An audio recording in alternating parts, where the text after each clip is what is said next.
ஆச்சி கொழுக்கட்டை மாவு வந்தாச்சு. ஆச்சி கொழுக்கட்டை மாவிற்கு கொழுக்கட்டை அச்சை கேட்டு வாங்குங்கள்.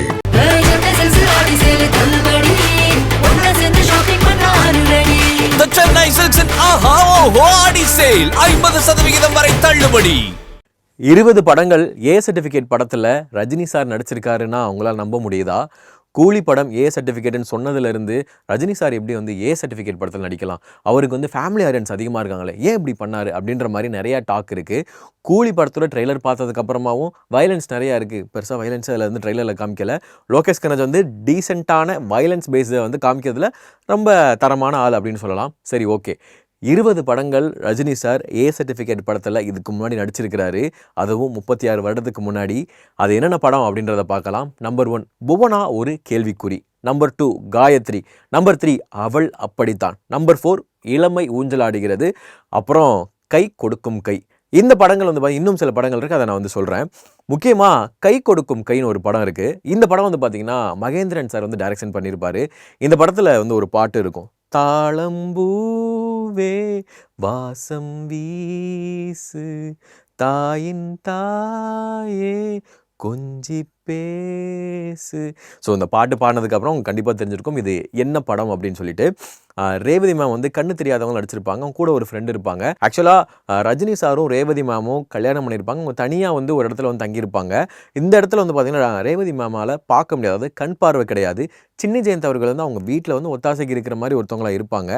அவர் வந்து ஊரில் இருக்கிற பண்ணையார் ஒருத்தருக்கு இந்த மாதிரி நான் ஒரு விஷயம் பார்த்தேன், ஸோ நீங்களும் வந்து பார்க்கலாம் அப்படின்னு சொல்லிட்டு அவங்க வீட்டுக்கு, அதாவது ரஜினி சார் மாதிரியே அவங்க வீட்டுக்கு வந்து சாப்பிட்றதுலேருந்து எல்லாமே பண்ணிவிட்டு தூங்கும்போது மட்டும் கண்டுபிடிச்சிருவாங்க இவங்க வேறு யாரோ அப்படின்னு சொல்லிட்டு.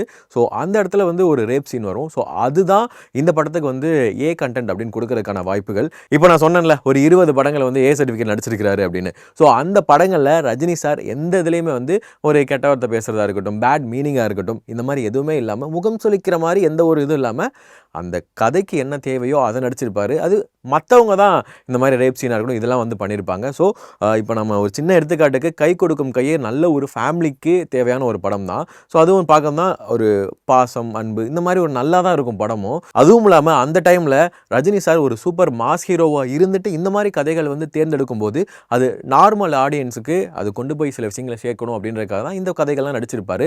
அண்ட் மெயினாக வந்து பார்த்திங்கன்னா அந்த காலங்களில் ஒவ்வொரு படங்கள் பண்ணுறதுக்கும் ஒரு ஆக்டருக்கு வந்து மாஸ் படங்கள் வரும். ஏன்னா அவங்க மாஸ் படங்களாக பண்ணிட்டாங்க.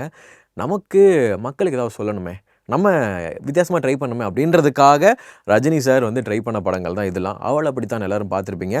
ஒரு பொண்ணு வந்து தன்னுடைய ஆரம்ப காலங்களில் ஒரு பிரச்சனையை சந்திச்சிட்டாங்க அப்படின்னா அவங்க அடுத்தடுத்து பார்க்கக்கூடிய பிரச்சனைகள் என்னெல்லாம் இருக்கும், அப்போ அந்த சொசைட்டி எப்படிலாம் பார்க்கும், ஒருத்தவங்களை வந்து சொசைட்டி என்னெல்லாம் பண்ணும், என்னெல்லாம் பண்ணி மாற்றும் அப்படின்றத ரொம்ப அழகாக அந்த படத்தில் காமிச்சிருப்பாங்க. அந்த படம் வேறு நடிகர்கள் யாராவது நடிச்சிருந்தாங்க அப்படின்னா அது அந்தளவுக்கு ரீச் ஆகிருக்காது. ஸோ பாலச்சந்திரர்களுடைய டைரக்ஷனில் ரஜினி சார், கமல் சார் இவங்கெல்லாம் நடிச்சனால அந்த படம் வந்து மிகப்பெரிய ஒரு இடத்துக்கு வந்து போயிருக்கும். ரஜினி சார் நடித்த மற்ற படங்கள் என்ன அப்படின்னு பார்த்தோம்னா காளி, நெற்றிக்கண், ரங்கா, புதுக்கவிதை, மூன்று முகம், பாயும்புலி, சிவப்பு சூரியன், நான் மகானல்ல, நான் சிவப்பு மனிதன், உன்கண்ணில் நீர் வழிந்தாள், ஊர்காவலன், விடுதலை, கொடி பறக்குது, அப்புறம் கடைசியா சிவா. ஸோ இந்த படங்கள் வந்து ரஜினி சார் ஆரம்பங்களில் நடித்த ஏ சர்டிஃபிகேட் படம் தான். அதாவது பாயும்புலி படத்தை பற்றி பார்த்தோன்னா நீங்கள் படம் பார்த்தவங்களுக்கு தெரியும். ஆரம்பத்தில் ஒரு மாதிரி ரொம்ப அப்பாவியான ஒருத்தராக இருப்பார். அவருடைய தங்கச்சி, அதாவது ரொம்ப ரொம்ப நெருக்கமாக இருக்கிற தங்கச்சி ஒருத்தவங்களை வந்து ரேப் பண்ணிடுவாங்க. ஸோ அந்த சீன் தான் இந்த படத்துக்கு வந்து ஏ கண்டென்ட் அப்படின்றது கொடுக்கறதுக்கான வாய்ப்புகள் இருக்குது அப்படின்னு சொல்கிறாங்க. கிட்டத்தட்ட 36 படங்களுக்கு அப்புறமா இப்போது கூலி படத்தில் ஏ சர்டிஃபிகேட் படம் வந்து நடிச்சிருக்கிறாரு. சரி, ஓகேப்பா. ஏ சர்டிஃபிகேட் நம்ம தமிழ் சினிமாவில் எதுக்காக கொடுப்பாங்க அப்படின்னு பார்த்தோம்னா, பொதுவாக வந்து ஆபாச காட்சி இல்லைனா வந்து ரொம்ப வன்முறைகள் ரொம்ப அதிகமாக இருக்கும் அப்படின்னா இந்த மாதிரி விஷயங்கள்லாம் வந்து பண்ணுவாங்க. இப்போவே எப்படி இருக்குன்னா, இப்போ கிட்டத்தட்ட வந்து ஒரு 50 வருஷத்துக்கு முன்னாடி, ஒரு 30-40 வருஷத்துக்கு முன்னாடி வந்து பார்த்திங்கன்னா இந்த சென்சார் போர்டு அப்படின்றது நிறையா சேஞ்ச் ஆகிருக்கு. ஓகே, இதெல்லாம் நமக்கு வேணாம், இதெல்லாம் வந்து பொதுவாகிடுச்சு, இதெல்லாம் நம்ம காமிச்சிக்கலாம் அப்படின்னு சொல்லிட்டு ஒவ்வொன்றா மாறி தான் இப்போ ஏ சர்டிஃபிகேட் படங்களுக்கான நிறைய மாற்றங்கள் வந்திருக்கு. இப்போ ஏ சர்டிஃபிகேட்கான படங்களை பற்றி பேசினாலும் ஒரு சின்ன விஷயம், பேரன்பன் ஒரு படம். ஸோ அந்த படம் நீங்கள் எத்தனை பேர் பார்த்துருப்பீங்க அப்படின்னு தெரியல. அந்த படம் வந்து பார்த்திங்கன்னா தமிழ் சினிமாவில் தமிழ் ஆடியன்ஸுக்கு கொண்டு போய் சேராததுக்கு காரணமே ஏ சென்சார் அப்படின்றது தான். அந்த படத்துக்கு வந்து சரியான யூபைஏவோ அட்லீஸ்ட் ஒரு ஏதோ ஒன்று மக்களுக்கு கொண்டு போகிற மாதிரி ஒரு விஷயம் நடந்துச்சுன்னா அந்த படம் வந்து எல்லாரும் பார்த்துருப்பாங்க. பேரன் படத்தில் ஒரு சின்ன பொண்ணு, ஸோ அவங்க ஃபேஸ் பண்ணுற, அதாவது நம்மளை மாதிரி நார்மலாக இல்லாத ஒரு பொண்ணு அவங்க என்னென்ன விஷயங்கள்லாம் ஃபேஸ் பண்ணுறாங்க, அது என்னென்ன உண்மைகள் இருக்குது அப்படின்றது ரொம்ப அழகாக வந்து ராம் சார் காமிச்சிருப்பாரு. ஸோ இதுதான் நம்ம தமிழ் சினிமாவில் நடக்கக்கூடிய ஏ சர்டிஃபிகேட் மூலமாக நடக்கக்கூடியது. அண்ட் மெயினாக ஆரம்ப காலங்களில் ரஜினி சார் படத்துக்கு ஓப்பனிங் அதிகமாக இருக்குமா, இல்லை கமல் சாரோட படங்களுக்கு ஓப்பனிங் அதிகமாக இருக்குமா அப்படின்னு பார்த்தோம்னா ரஜினி சார் படங்களுக்கு மட்டும்தான். என்ன காரணம்னா, ரஜினி சாருடைய படங்கள் அப்படின்னாலே ஃபேமிலியாக போய் பார்க்கலாம்ப்பா, இந்த படத்தில் வந்து ஜாலியாக ஃபன்னும் இருக்கும், மக்களுக்கு தேவையான கருத்தும் இருக்கும், ஒரு மாதிரி கியா கியூ ஹூ அப்படின்னு சொல்லிட்டு ஒரு ஃபைட் சீன்ஸ் எல்லாமே இருக்கும், ஒரு லவ்வும் இருக்கும் அப்படின்னு சொல்லிட்டு ஒரு ஃபேமிலி ஆடியன்ஸ்க்கு மட்டும்தான் அந்த படங்கள் இருக்கும். எந்த ஒரு முகம் சுளிப்போ இல்லைனா இந்த மாதிரி கிஸ் சீன்ஸோ இந்த மாதிரி எதுவும் இருக்காது. அப்படின்றதுக்காக தான் தாராளமாக நம்பி ரஜினி சாரோட படங்களுக்கு இன்னமும் போய்கிட்டு இருக்கிறாங்க. அண்ட் ரெண்டாவது, கமல் சார் படங்களுக்கு ஏன் அந்த ஓப்பனிங் கிடைக்கல அப்படின்னா, அவருடைய படங்களில் முத்த காட்சிகள், அப்புறம் அவர் வந்து என் படத்தில் இந்த காட்சி இப்படி இருந்தாங்க இருக்கணும், இது கண்டிப்பாக இருந்தே ஆகணுங்க, இதை இப்படி காமிக்கலாம் வேறு எப்படிங்க காமிக்கிறது அப்படின்னு போல்டாக அவர் செய்யக்கூடிய விஷயங்கள் கமல் சாருடைய படங்களுக்கு ஓப்பனிங் கிடைக்காது. காரணம், கமல் சாரோட ஃபேன்ஸ்கிட்ட கேட்டிங்கன்னா இன்ன வரைக்கும் அவங்க கொந்தளிக்கிறது எவ்வளோ டேலண்டடான ஆள், அவரோட படங்களுக்கு ஏன்பா யாருமே போக மாட்டீங்க, அந்த ரேஷியோ ரொம்ப கம்மியாக இருக்குது, போகிறாங்க நிறையா பேர், பட் அந்த ரேஷியோ கம்மியாக இருக்குது அப்படின்னு அந்த காலத்தில் பேசியிருப்பாங்க. பட் இப்போது கமல் சார் அப்பா அந்த மனுஷன் தாண்டா பெரிய மனுஷன் அப்படின்னு சொல்லிட்டு அவருடைய நாலேஜ் பார்த்து நிறைய வியக்கிறாங்க. ஸோ நம்ம தமிழ் சினிமா ஏ சர்டிஃபிகேட் படங்கள் அப்படின்றத இப்படி தான் பார்த்துக்கிட்டு இருக்கு. சரி, இப்போ நம்ம எல்லாத்துக்கும் ஒரு கேள்வி இருக்கும். ரஜினி அவர்களும் சரி கமல் அவர்களும் சரி ரெண்டு பேருமே பாலச்சந்தர் அவர்களுடைய ஸ்கூலில் இருந்து, அதாவது பட்டறையிலேருந்து தான் வந்திருக்கிறாங்க. ஸோ அவங்க ரெண்டு பேருக்கும் ஃபிலிம் நாலேஜ் ஒரே மாதிரி தானே இருக்கணும், அவங்க ரெண்டு பேரும் கதையை தேர்ந்தெடுக்கிறது ஒரே மாதிரி தானே இருக்கணும் அப்படின்னு பார்த்தோம்னா கொஞ்சம் நல்லா ரஜினி சார் வந்து தன்னுடைய படங்கள் வந்து கொடுத்துட்டு இருக்கும்போது தன்னுடைய ரூட் இப்படி மாற்றி பார்ப்போமே, அவர் சொல்கிற மாதிரி வேறு வழி ட்ரை பண்ணலாமா அப்படின்ற மாதிரி இயக்குனர், பாடலாசிரியர், கதாசிரியராக இருந்த பஞ்சு அருணாச்சலம் அவர்களுடைய ரூட்டை வந்து பிடிக்க ஆரம்பித்தார் ரஜினி சார். அதாவது ஸ்டாராக இருந்தவர் அவர் கூட சேர்ந்ததுக்கப்புறம் சூப்பர் ஸ்டார் ஆனார் அப்படின்னு சொல்லிட்டு வரலாறு வந்து சொல்லுது. என்ன காரணம் பார்த்தீங்கன்னா, பஞ்சு அருணாச்சலம் அவர்களுடைய படத்தில் கிட்டத்தட்ட 10 படத்துக்கு மேலே ரஜினி சாரும் அவரும் வந்து சேர்ந்து ஒர்க் பண்ணியிருப்பாங்க. அவர் தான் இந்த டெக்னிக்கை சொல்லி கொடுத்துருக்கிறாராம், சொல்லியிருக்கிறாராம். இந்த மாதிரி குடும்ப ரீதியான கதைகளை பண்ண ஆரம்பிச்சிங்கன்னா மக்கள்கிட்ட ஈஸியாக போய் க்ளோஸ் ஆகலாம். இது வந்து எம்ஜிஆர் காலத்துலேருந்து கெத்தாக இருக்கிற ஒரு விஷயந்தான். அதுவும் இல்லாமல் நீங்கள் முழுக்க இங்கே பாருங்கள், இந்த மாதிரி ஆபாச காட்சி கிடையாது, முத்த காட்சி கிடையாது, நீங்கள் பண்ணிங்கன்னா ஜாலியாக இருக்கும், ஒரு மாதிரி ஃபன்னாக இருக்கும் அப்படின்றத மக்கள்கிட்ட கொண்டு போய் சேர்த்துட்டிங்க அப்படின்னா உங்களுடைய படங்கள் ஓப்பனிங் அதிகமாக இருக்கும், மக்கள்கிட்ட ஈஸியாக ஜெல்லாகிடுவீங்க, மக்களில் ஒரு ஆள் ஆயிடுவீங்க அப்படின்றத டைரக்டர், பாடலாசிரியர், கதாசிரியர் பஞ்சு அருணாச்சலம் அவர்கள் தான் சொல்லியிருக்கிறாரு. அவர் சொன்ன ரூட்டை தான் பிடிச்சிருக்கிறாரு நம்ம ரஜினி சார். ஸோ அதன் மூலமாக தான் ஸ்டார் ரஜினிகாந்தாக இருந்தவர் சூப்பர் ஸ்டார் ரஜினிகாந்தாக மாறினதாகவும் அதிகமாக சொல்லப்படுது. ரஜினி சாரோட மிகப்பெரிய ஒரு ப்ளஸ் என்னன்னா, அப்போ இருக்க ட்ரெண்டை கச்சுன்னு கேட்ச் பண்ணிக்கிறது தான்.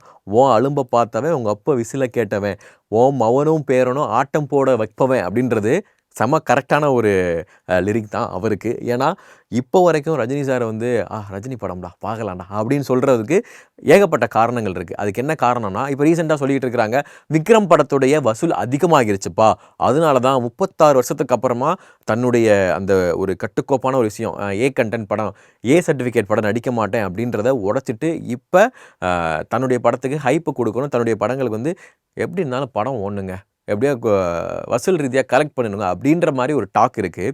ஆக்சுவலாக ரஜினி சாரை பொறுத்த வரைக்கும் இப்போ நிறையா ஓடிடிலாம் வந்துருச்சு, ஓடிடிலாம் மக்கள் எல்லா விதமான கண்டென்ட்டும் பார்க்க ஆரம்பிச்சிட்டாங்க. மக்கள் புரிஞ்சுக்கிட்டாங்க, ஒரு கதையில் ஒரு சீன் காமிச்சோம் அப்படின்னா அது வந்து கதைக்கு தேவையான ஒன்று தான் அப்படின்றத ரொம்ப அழகாக புரிஞ்சுக்கிட்டாரு. அதை தான் இப்போ வந்து கூலி படத்தில் ஏ சர்டிஃபிகேட் ஓகேப்பா அப்படின்னு பண்ணலான்னு அவர் வந்து முடிவெடுத்தது காரணம். ஒரு சின்ன உதாரணம்னா, கேம் ஆஃப் த்ரோன்ஸ் பார்த்துருப்பீங்க. கேம் ஆஃப் த்ரோன்ஸில் ஒரு ரொம்ப அந்த கேம் ஆஃப் த்ரோன்ஸ் சீரீஸ்லேயே ரொம்ப முக்கியமான ஒரு சீன் இருக்கும். ஸோ அந்த சீன் வந்து பார்க்கும்போது எல்லாருக்கும் வந்து என்னப்பா அது ஆபாச காட்சி அப்படின்னு சொல்லவே முடியாது. அது ரொம்ப வந்து ஹாண்டிங்காக, ரொம்ப வந்து ரொம்ப ஒரு மனசை உடைக்கக்கூடிய ஒரு சீனாக இருக்கும்.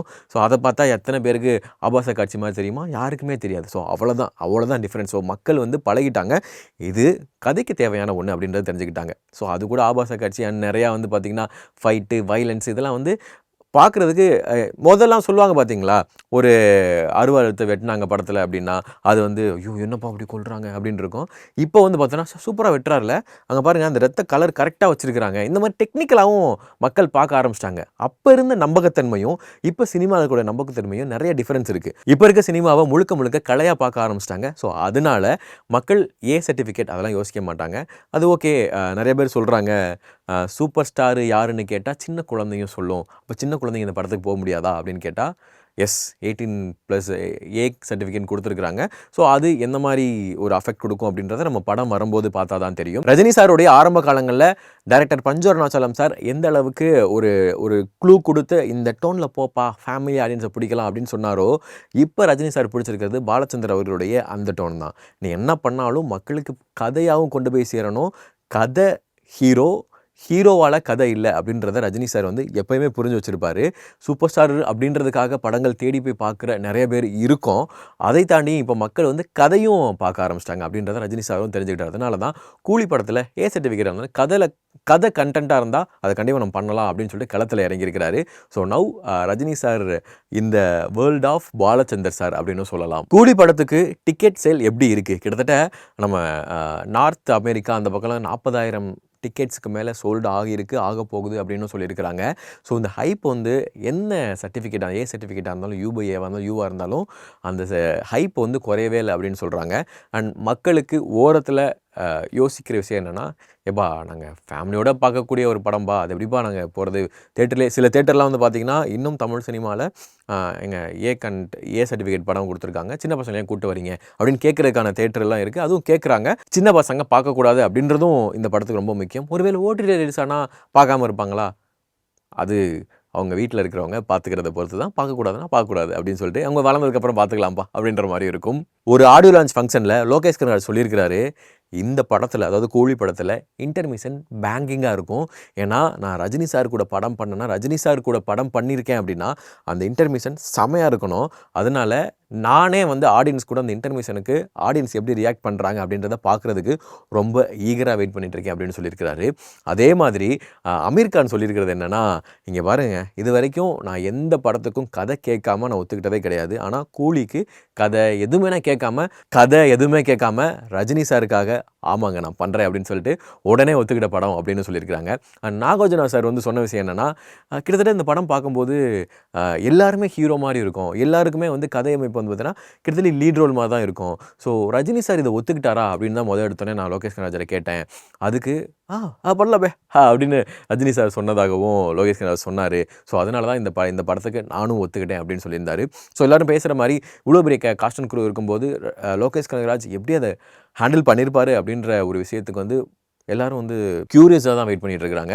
அவர் என்ன பண்ண போகிறார் அப்படின்லாம் யாருமே கிடையாது. லோகேஷ் கனகராஜோடைய கிரியேஷன் வந்து ஒரு ஆடியன்ஸாக ஒரு சினிமா பிரியர்களாக எல்லாத்துக்கும் லோகேஷ் கனகராஜ் பண்ணால் இப்படி தான்பா இருக்கும், எப்படி இருந்தாலும் நாங்கள் பார்ப்போம்பா, அவரோட க்ரியேட்டிவிட்டி தரமாக இருக்கும்பா அப்படின்ற மாதிரி நிறைய விஷயங்கள் வந்து பாசிட்டிவாக பேசிகிட்டு இருக்காங்க.